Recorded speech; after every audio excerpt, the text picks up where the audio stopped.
الحمد لله رب العالمين والصلاة والسلام على سيد المرسلين وعلى آله وأصحابه أجمعين. أما بعد فأعوذ بالله من الشيطان الرجيم. إن الذين يؤذون الله ورسوله لعنهم الله في الدنيا والآخرة وأعد لهم عذابا مهينا. صدق الله العظيم. Respected elders, brothers, children in Islam. What I want to mention today is more an appeal to our brothers, and of course I expect we will relay this to the sisters as well.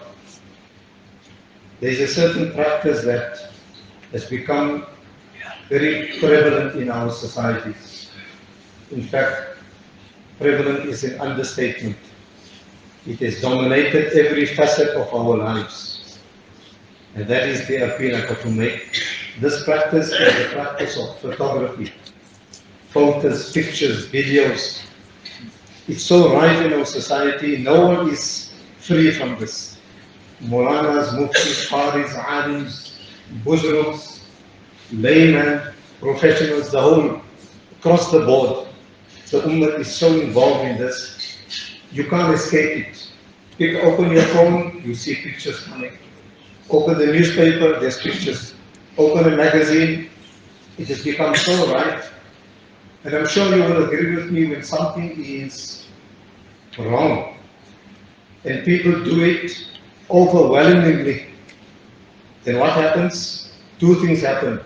They don't regard it anymore as wrong, and then there is a greater need to remind people. So as I said, this is an appeal today, a reminder that we need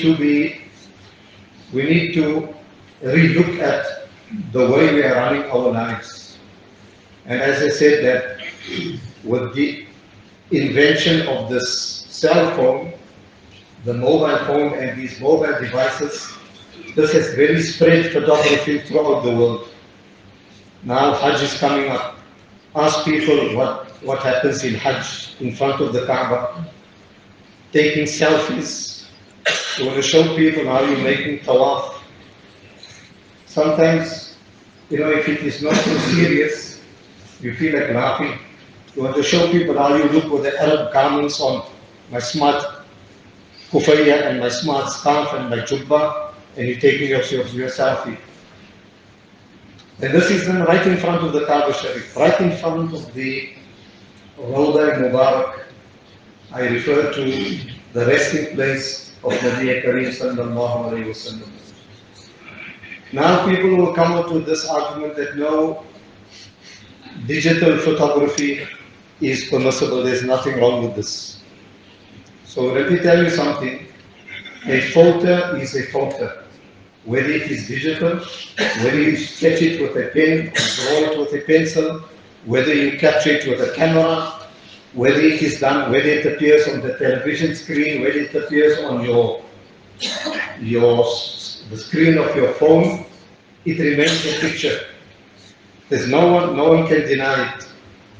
If you say, remember pictures of things that are not animate, in other words, besides human beings and animals, that is permissible.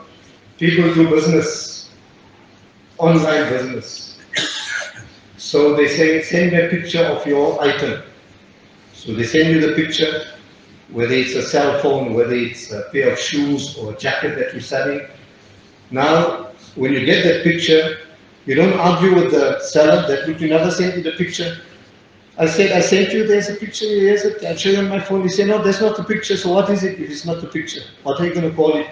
Is it a reflection? Some mirror that you're keeping 100 miles away? No matter what device you look at, it remains a picture. Some years ago, maybe 20, 30 years ago, the first argument came out before phones and cell phones were invented. The argument came about that what Rasulullah prohibited is images, three-dimensional images. That means like something that is sculptured, something like a statue, If you got a wall and you sculpture something or you put something on there that has got 3 dimensions. 3 dimensions in 3 sides. It's got depth, width, and breadth. So they say that is what is haram. Now I'm going to show you from the hadith of Nabi Sallallahu Alaihi Wasallam. The first thing is this. 2 ladies, Habiba and Salma radiallahu anhuma. They were the wives of Nabi Sallallahu Alaihi Wasallam, our mothers. They made the hijrah from Makkah Mukarramah to Abyssinia, where today, what is today known as Ethiopia. They made hijrah there. When they came back from Abyssinia, they came back to Medina Munawwara. That was, by that time, Nabi Sallallahu Alaihi Wasallam and all the Sahaba had made hijrah. So these 2 wives were sitting with Nabi Sallallahu Alaihi Wasallam and they were speaking. And then they told him, they said, we remember when we went to Abyssinia, there was a church, a very beautiful church. So they described how beautiful the structure was. Then they said that in that church, there were pictures of Maryam and Isa alayhi salam. Nabi Karim sallallahu alaihi wasallam said, so they said that, Ya Rasulullah, we saw this church. I remember at that stage, that was the early stages of Islam. So Sahaba, these rules were not at that time codified and standardized. So Sahaba said, Sahaba were not, they didn't know that you can't go into a church. So they went and they visited this church. So then they came back to Medina and they told Rasulullah, Ya Rasul, we saw this and we saw the pictures of Maryam and Isa. Then Nabi Sallallahu Alaihi Wasallam said, may Allah curse these people, these Yahud and Nasara. They had this habit when a pious person passed away among them, they would make a picture of him and they would put it in their masajid and in their places of worship. And he said, Ulaika shirarul khalq. This is a hadith that comes in Sahih Bukhari.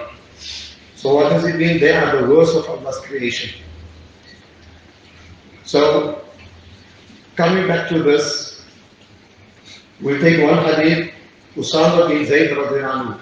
This hadith is found in the book of Imam Tahawi, the famous book, it's called Shara Ma'amil Athar. So in there he writes, page 303, volume 2, he says, Usama bin Zayd radiallahu anhu said that when we conquered Makkah, Nabi Sallallahu Alaihi Wasallam did 2 things. Number 1, he removed all the idols. The idols were broken. There were a lot of idols in the Kaaba Sharif. Number 2, he told me that go into the Kaaba and there are pictures on the walls. And I want you to erase those pictures. So Usama bin Zayd said, I took a bucket of water and I washed those pictures. Now how can you wash something if it was a solid item? These were pictures that were painted on the wall. And what were these pictures? On the same place in Ibn Abbas, another narration, he says that the Arabs of before, they had drawn pictures of Ibrahim alayhi salam, Ismail alayhi salam, Hazrat Hajar alayhi salam. Now these pictures were just in their minds what they could conjure up how these people looked. They never saw them. So these were the pictures. And then Ibn Abbas says that we washed these pictures off. We erased them from the walls. So this is clear proof that even pictures that are on walls, painted, are haram. As Aisha Radhiyallahu says, also, these are all authentic books. I don't need to even mention the names. Bukhari, Sharif, Sahih Bukhari. That one day Nabi Sallallahu Alaihi Wasallam came to my house, but he refused to enter. So I was a bit worried, what happened now? So I went out and said, Ya Rasulullah, what's wrong? So I had a curtain hanging, the curtain had pictures on it, and he just pulled it off. He pulled it up and he threw it down. He says, this you can sit on it, lay on it, walk on it, but don't hang it up. Pictures, and those were pictures of humans and horses. The word in the hadith comes khayl. Khayl means horses. So yet again, on a cloth, what type of picture can you have? It's not 3-dimensional. It's a flat picture. And that was prohibited by Nabi Sallallahu Alaihi Wasallam. He's actually pulled it down. In one narration, also in Bukhari Sharif, it comes that one day Jibreel alayhi salam came to Rasulullah sallallahu alayhi wa sallam. So Nabi sallallahu alayhi wa sallam asked him that, oh Jibreel, you were supposed to come to me yesterday. What happened? Why didn't you come? So he said, Ya Rasulullah, I came to your house, but there was a curtain hanging there with pictures on that prevented me from entering your home. So I went away. Imagine, brothers, just take note of this. In the home of the Rasul of Allah sallallahu alayhi wa sallam, Jibreel never entered because of those pictures. Malaika wouldn't enter because of those pictures. What us now in our cases? Pictures lying around, and worse still, you have people that take those pictures, they frame them and they keep them, display them. And today, when I say today, I mean in the ummah of Muhammad sallallahu alaihi wasallam, we will not make idols. Alhamdulillah, we won't make idols. Why? Because everyone will, they will condemn you in severe terms that how can you keep an idol in your house? So what they do, they keep these pictures, and even those pictures are respected today. I've seen this personally. If you go to some Muslim countries, they got huge pictures of their leaders in their halls and in their parliament halls. When they enter, they bow down. They will bow out of respect for that picture. What I've seen with my own eyes. Many years ago, I went to one city, in one of the cities there in South Africa. So I was sitting in the lounge of someone, and I noticed on his mantle, he had a picture, a frame of someone. This looked like a big chef, beard, turban. So I realized this must be someone that this person knows or this person's chef. When we got up and we walked out of the room, this man reversed out of the room. He walked backwards. Why? So I asked him, why are you walking like this? He said, no, my back mustn't face my chef. Where's your chef? There's a chef in the picture of the chef. What does it show you? That we're actually, it's a form of respect and worship that you're giving to these pictures. I mentioned the hadith of, let's take another hadith which Allama ibn Hajar rahimahullah mentioned in his commentary on Bukhari Sharif.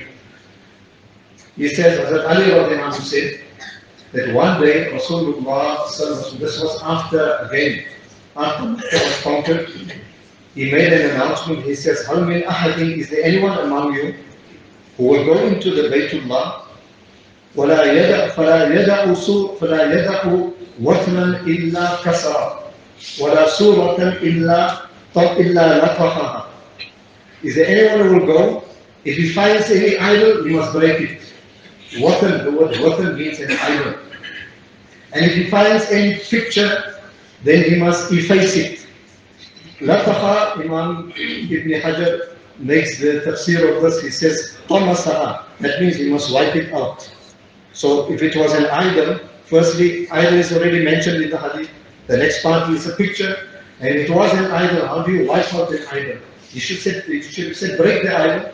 It means there were pictures there that had to be effaced and washed out and removed. So my appeal, as I said, this is more an appeal than the safest. My appeal is that we need to take position for this. As I said, this has become so rife. We won't think twice of sending a video to someone. Visual that has got images of men and people and women even. We won't think twice. Why do people do this? I know of people who they will tell you, I'll give one example maybe. So here we're making salah now. It's a big sin to cross the path of someone. If someone is making salah, to walk in front of that person, it's a sin. So you find some people who will be so keen on this, so eager, and make a big noise if someone walks past. But the same person will have no qualms.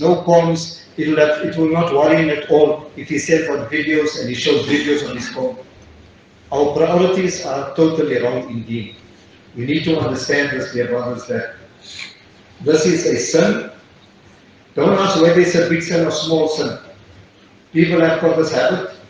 The moment you ask is it big or small, then what you are saying actually, as Hazrat Shaykh Abdul Qadir Jilani rahimahullah says, you are saying that You are asking, is this law of Allah small or is it a big law? So in other words, it means, is this part of Allah's deen small or is that small? Is this big and that small? The deen of Allah is big because Allah is great. Every law of Allah, we should die to fulfill the laws of Allah. So this is my appeal, humbly to everyone to take cognizance, take note of this. We need to start getting rid of these things from our lives. Someone sends you a video, delete it, tell that person, please don't send me pictures. The person sends you a message on his, on the profile, I think they call it, he's got his picture there. Tell him, please remove that picture. So you are making Amr bil Ma'ruf Nahi al Munkar, and you are reminding that person. Some people don't even know. And I know, as I said, I'm saying this out of sincerity. We're not trying to run people down. We don't condemn people. They may be better than me. But I'm saying that ulama, muftis, qaris, huffaz, the works, they're all involved in this. And I get pictures from ulama, and not pictures, messages, and you see they got pictures there, pictures of their children, of their, I don't know who else. And you need to tell them that although they know it, then they say, oh, Martha didn't know. Martha didn't know. Don't ask me, Martha. Ask Allah Ta'ala, Martha. May Allah Ta'ala grant us all the ability to practice on these teachings of Sharia, and after all, it is the command of the Nabi Sallallahu Alaihi Wasallam.